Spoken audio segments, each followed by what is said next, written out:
Hi, I'm Kristen Carroll, and welcome to the second Tirkandi Inaburra podcast. In podcast 1, you heard about the great outcomes that are being achieved with young Aboriginal men at Tirkandi, which is a unique service under Indigenous governance. Tirkandi is a great example of the way forward to closing the gap for Aboriginal people. In their paper, Developing Capacity Through Partnerships, the New South Wales and Commonwealth peak bodies for Aboriginal children and families, namely ABSEC and SNAKE, encapsulate exactly why what is happening at Tirkandi is a valuable model of service delivery to examine. Let's listen to a quote from this paper now. The evidence is clear that stronger outcomes in community well-being can be achieved when Aboriginal and Torres Strait Islander communities are empowered to respond to the challenges they face. Culturally tailored services are also needed to ensure that they are appropriate for and used by Aboriginal and Torres Strait Islander families. Genuine partnerships between Aboriginal and Torres Strait Islander services and mainstream agencies present opportunities to increase quality service delivery while promoting community-led and managed solutions to child and family needs. Genuine partnerships can enable mainstream NGOs to benefit from the cultural knowledge, strength and community connections of Aboriginal community-controlled organisations. So with this in mind, in this podcast, we will continue to build upon the picture of what makes Tirkandi a success story. But nothing is without its difficulties. So firstly, we will hear about some of the challenges that the staff and boys face. Following on from there, I would like to share with you the comments of the staff in relation to how they work towards providing a holistic and supportive service, not only to the boys themselves, but also their families, and ultimately, by extension, the communities they come from. The podcast will conclude by briefly looking at some of the partnerships Tirkandi fosters with other NGOs and services. So let's get underway and hear what Centre Manager Ian Bloomfield has to say about the challenges. I think every day is a challenge, and for a lot of boys that do come to Tirkandi, they face bigger challenges than probably a lot of the mainstream people in the community, just with their backgrounds with, like I mentioned, alcohol, drugs, domestic violence. I think the biggest challenge is getting the boys to understand that life isn't all bad and life can be a good thing, but you have to put into life what you want to get out of it. So that just spreads all across their behaviours, their schooling, the way they represent themselves, respect other people. So that's probably the biggest challenge, is getting the boys to understand that, hey, life's only what you put into it, is what you get out of it. I asked Michelle Calloway what she viewed as the challenges, and she echoed what Ian said, but she also mentioned one that you may not have considered, but nonetheless, it's a significant one. Here's how she describes this particular challenge. What people perceive of Tirkandi outside of Tirkandi, that we're just a jail for Aboriginal kids, that when, they're too stubborn to come and even have a look to see what we're all about. So what are some of the ways that they try to overcome this particular challenge? Yeah, on graduation day we encourage people to come out, definitely to have a look. We send out invitations, we have open days. And when people come out here, they love it and they'll realise how wrong they really were. The difficulties that face the staff and students are by no means insignificant and require a sophisticated and holistic approach to ensure that the kinds of results that are wanted and needed for these boys and their families are given the best opportunity to occur. This means that support to and interactions with the boys and their families need to happen before, during, and after the boys' time at Tirkandi. The work that the professionals at this centre undertake happens in the context of a continuum which recognises that to provide young Aboriginal men with the best chance of behavioural change, support must precede and extend beyond a discrete 3 to 6 month program. It should also consider and support where possible the needs of those significant people in that child's life. Obviously, this level of involvement and support cannot be covered by Tirkandi alone, and this is where that critical factor of developing partnerships with other NGOs comes into play.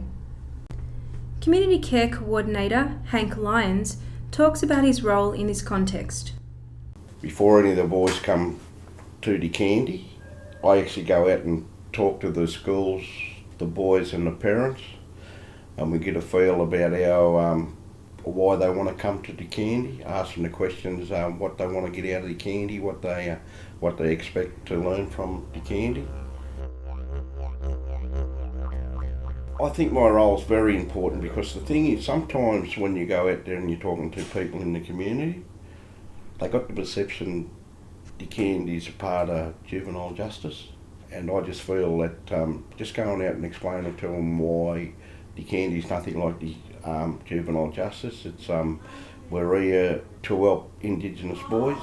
We're here to teach them. And another thing that I say to the parents, because you got to convince the parents, they're welcome to come out here and have a look at Tirkandi, and anytime they want to, that we'll show them around and show them the facilities we've got.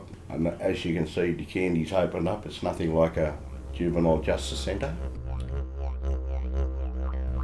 Hank's role is particularly relevant to setting up the right expectation for the boys and their families before they come to Tirkandi. Now let's hear Ian explain in detail the supports that are set up post-Tirkandi. Our case manager, Michelle Callaway, she does a quite extensive exit plan for the boys and a lot of recommendations. So that could include linking the boys up to different community organisations when they do go home, different stakeholders, different organisations that may be able to help the boys during school, after school, and also the parents as well. So it's just not the boys that we do concentrate on, it's part of our job here at Tirkandi that if families need a little bit of a hand, we try to provide as much as we can and direct them in the right direction in helping the family environment. The depth to which the staff at Tirkandi strive to ensure lasting benefits for the boys and their families ultimately means that their capacity needs to be bolstered. Ian explains their plans for the future and why it's so important.